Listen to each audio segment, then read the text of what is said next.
नमस्कार मंडळी, कशात सगळे मजेत ना? मजेतच असलं पाहिजे। आज बनवते बघा मटण। आज आम्ही आणले मटण अगदी साध्या सोप्या पद्धतीने पण अगदी चटपटीत आणि झणझणीत बनवणार आहे। तर अगोदर मी मटण स्वच्छ धुवून घेतलेलं आहे। तर या मटणामध्ये आहे ना अद्रक लसूण कोथिंबीर मिरचीची पेस्ट केली आहे ती टाकतीये। थोडी बघा हळद टाकतीये। बघा थोडी लसूण आहे ना मी टेचून घेणार आहे, त्याचा एक वेगळा स्वाद येणार आहे। यामध्ये बघा मी ज्या सुकलेल्या लसणाच्या पाकळ्या होत्या ना त्याचा वापर जास्त केलेला आहे। ते छान असं टेचून झालेलं आहे, आपल्याला जास्त बारीक नाही करायचं। त्याचबरोबर बघा कोथिंबीरच्या काड्या घेतल्या, त्या सुद्धा थोड्याशा टेचून घेतेय।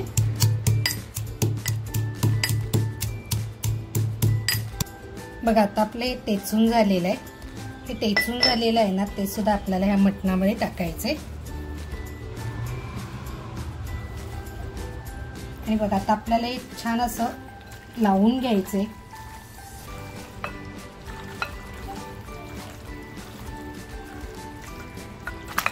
असं हलवलं ना की ते छान असं सगळ्याला मिक्स होऊन जातं आणि हाताने हलवलं की ते अगदी छान मिक्स केलं जातं।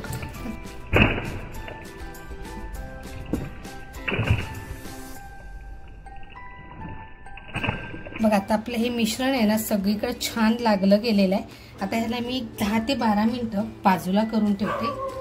त्या अगोदर आहे ना बघा थोडीशी कोथिंबीर पण मी याच्यावर टाकून घेते आणि परत एकदा आहे ना फक्त असं टॉस करून घेते।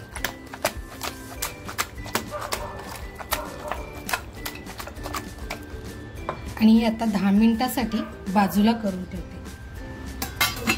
10 मिनिटं ठेवलं होतं मी मटण आपलं छान असं तयार झाले म्हणजे मॅरिनेट झालेलं आहे बघा। तर मी आज आहे ना मटण कुकरमध्ये अगोदर शिजून घेणार आहे, त्याच्यासाठी थोडंसं तेल टाकतेय। बघा मटणामध्ये जी चरबी होती ना ती मी बाजूला काढली होती, तेल छान तापलंय। तर अगोदर ही चरबी टाकते मी।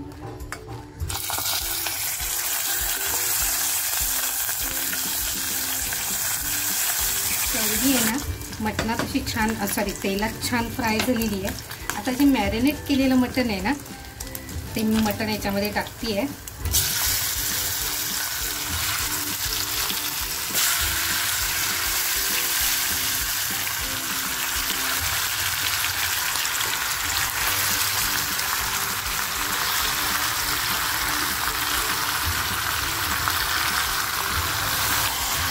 आपल्याला एक छान असं याच्यामध्ये फ्राय करून घ्यायचं। खरं सांगायचं म्हटलं ना तर इतका खमंग सुगंध आलेला आहे ना मटण जेव्हा तेलात टाकलंय। आता हे आपल्याला असं छान फ्राय करून घ्यायचंय, म्हणजे हलवून घ्यायचंय पूर्ण। तर बघा आपलं हे मटण असं छान मिक्स झालेलं आहे आणि पाणी पण बघा किती छान सुटलेलं आहे। लगेच मी ह्याला झाकण लावणार नाहीये, एक 5 मिनिटासाठी आहे ना मंद आचेवर वरती झाकणामध्ये पाणी ठेवणार आहे। तर बघा झाकण ठेवून मसाल्याचं म्हणजे अद्रक लसूण कोथिंबीर मिरचीचं जे पाणी होतं तेच याच्यावर मी ठेवतेय, कारण आपण हेच पाणी नंतर वापरणार आहोत। तर बघा मंद आचेवर ठेवून 5 मिनिटं झाली होती। आता आपण झाकण काढून बघूया, पाणी पण बघा गरम झाले बऱ्यापैकी। तर बघा आता हे झाकण मी काढून घेतेय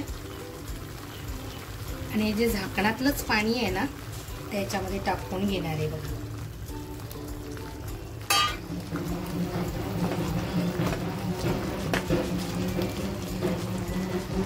आपल्याला जितकं पाणी पाहिजे ना तितकं पाणी आपल्याला टाकायचंय।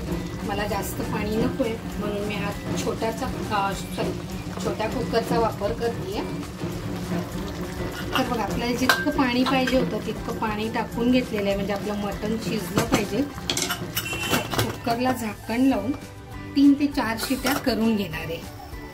बघा आपला कुकर होतोय ना तोपर्यंत आपण साहित्य बघूया। इकडे मी साहित्यामध्ये घेतलंय सुकं खोबरं बघा, घेतलंय सुकं खोबरं भाजून घेतलेलं आहे। त्याच्यानंतर एक कांदा घेतलाय, तोही भाजून घेतलाय। इकडे घेतली कोथिंबीर, मिरची, अद्रक आणि लसूण घेतलेली आहे। आणि सुके मसाले म्हणाल ना तर इकडे घेतले खसखस, सफेद तीळ, तेजपत्ता घेतले, जावेत्री, 2 हिरव्या वेलच्या घेतल्यात, दालचिनी घेतली आहे, त्याच्यानंतर धणे घेतले, लवंग आणि काळी मिरी घेतली आहे. तर अगोदर आहे ना हे सुके मसाले मी भाजून घेते.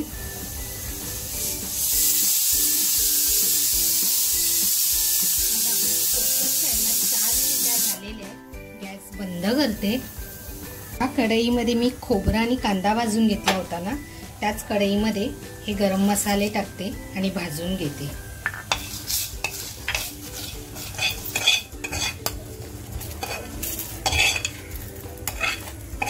बघा आता हा सगळा मसाला आहे ना एकत्र करून मी मिक्सरला बारीक करून घेणार आहे. जितकं पाणी पाहिजे तितकं पाणी टाकून आपल्याला हा बारीक करून घ्यायचा आहे. बघा आपला मसाला छान तयार झालाय, बारीक झालाय एकदम. इकडे बघा कुकर आपला पूर्ण थंड झालेला आहे. कुकर पूर्ण थंड होईपर्यंत आपण झाकण खोलायचं नाहीये. बघा कुकर पूर्ण थंड झालेला आहे आणि आता झाकण खोलून बघा. जबरदस्त वाटते की नाही. हे असंच आपण पाणी सुद्धा पिऊ शकतो. मी आहे ना रस्सा कमी करते म्हणून छोटीशी कढई ठेवलेली आहे. तेल टाकते. तेल थंड आहे ना तरच घरगुती मसाला टाकते तेलामध्ये. तर बघा आपल्याला मसाला आहे ना, आपला घरगुती मसाला तो असा छान फ्राय करून घ्यायचा आहे तेलामध्ये. बघा मसाल्याचा कलर कसा अप्रतिम झालेला आहे. आता जो मसाला करून घेतला आहे ना तो मसाला टाकते. म्हणजे आपला घरगुती मसाला जळणारी नाही.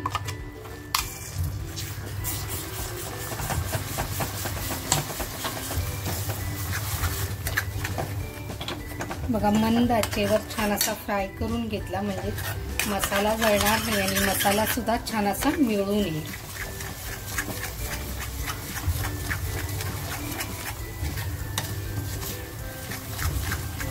मी मटण शिजताना किंवा मॅरिनेट करायला ठेवलं होतं तेव्हा मीठ टाकलं नव्हतं, तर आता मीठ टाकतीये. चवीनुसार मीठ टाकायचंय.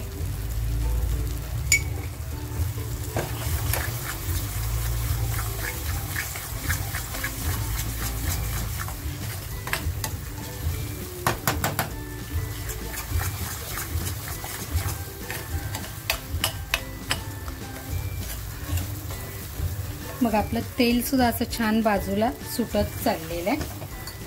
आता जी मटणामधले जे अळणी पाणी आहे ना ते अळणी पाणी मी याच्यात टाकतेय.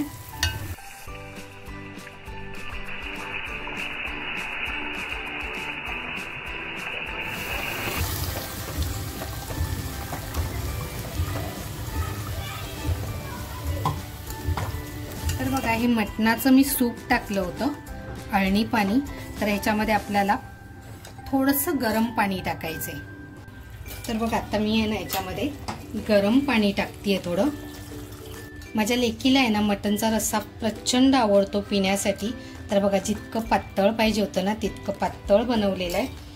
आणि याच्यामध्ये आता मी आहे ना फक्त चरबी टाकणार आहे. तर याच्यामध्ये आहे ना चरबी आणि एखादा पीस मी रश्शामध्ये टाकतेय.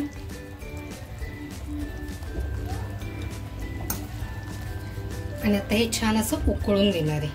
बघा आपला रस्सा किती छान तयार झालाय, ना जाड न पातळ. आणि तवंग सुद्धा बघा किती जबरदस्त आलेला आहे. झाकण लावून आहे ना बाजूला ठेवून देते. तो बघा तेल टाकतेय. बघा तेल थंड आहे तरच परत घरगुती मसाला असा छान फ्राय करून घेते तेलामध्ये.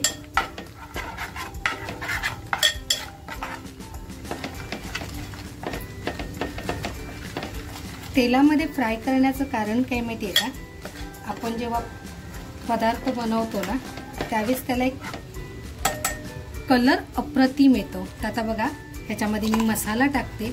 मी रश्शासाठी मसाला कमी वापरला आणि भाजीसाठी मसाला ठेवून दिला होता.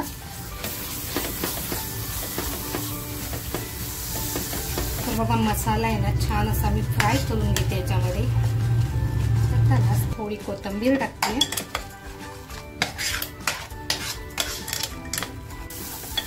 बघा आता आपला मसाला छान फ्राय झालेला आहे. जे मटण बॉईल करून घेतलं होतं ते टाकून घेते याच्यामध्ये.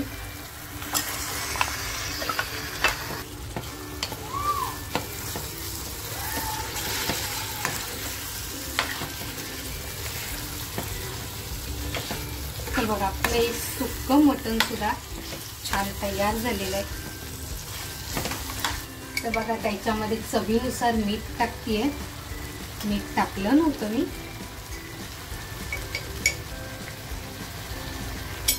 आणि मटण आपलं शिजलेलं आहे त्याच्यामुळे ते जास्त शिजवण्याची गरजही नाही आहे.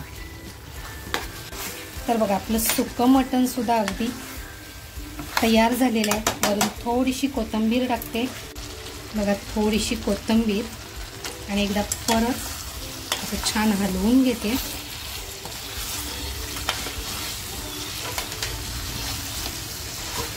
मटण सुद्धा बघूया आपलं शिजलंय की नाही. हे मी कुकरला शिजवून घेतलेलं आहे त्याच्यामुळे मटण बघा किती छान शिजलं गेलंय आणि अगदी झटपट झालेलं आहे.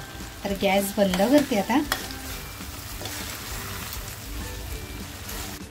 तर बघा आपलं सुकं मटण आहे ना एकदम जबरदस्त. त्याच्यानंतर बघा इकडे आपला रस्सा सुद्धा तर्रीदार तयार झालेला आहे.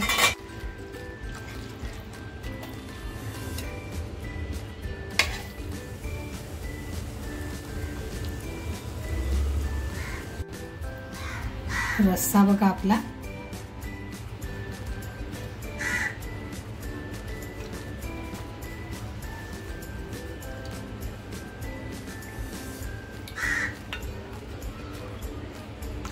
गरमागरम ज्वारीची भाकरी आणि बरोबर थोडीशी कांदा टॅमॅटो कोशिंबीर.